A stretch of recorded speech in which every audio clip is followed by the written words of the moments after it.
So I think it's quite incredible how current each week when we learn the Torah portion and how relevant it is to the events that are going on in the world around us. I think what's at the top of everybody's mind at the moment is, of course, once again, the coronavirus.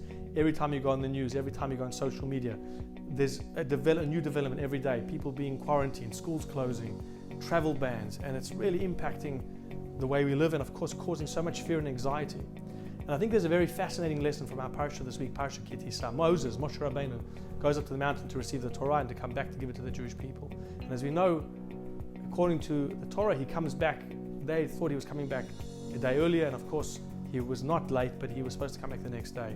But it caused widespread panic, I believe, across the camp. You know, here's our trusted and faithful leader. Here's something which we were expecting, something which was, a sense of comfort, and that was taken away. Moses didn't show up. We know that gave birth to the Egel HaZahav, the golden calf.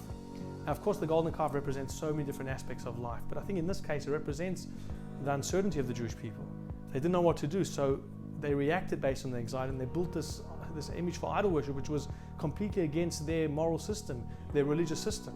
How could they do such a thing? And of course, the answer is because when you're faced with such a difficult situation, when you're faced where your regular circumstances of current comfort and surety and security and a sense of being in control, when that's taken away from you, you might land up doing crazy things, as we see what's happening, of course, on the shelves in Australia, and I'm sure around the world too.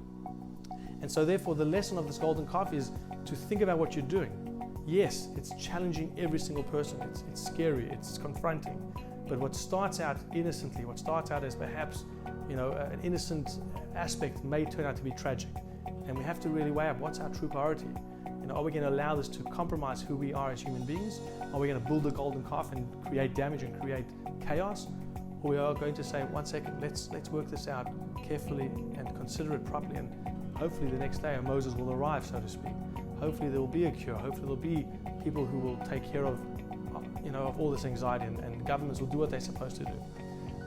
So I guess here's just a call out to everybody to, I know it's not easy, and I know it's scary times, but let's all stick together. Let's try and be confident that we'll get through this, and all those who've been impacted, who've actually contracted the virus, we wish you a refuah shalema, and please God, we get through this together and we get through it soon. Wishing you and yours a Shabbat Shalom and a wonderful weekend ahead.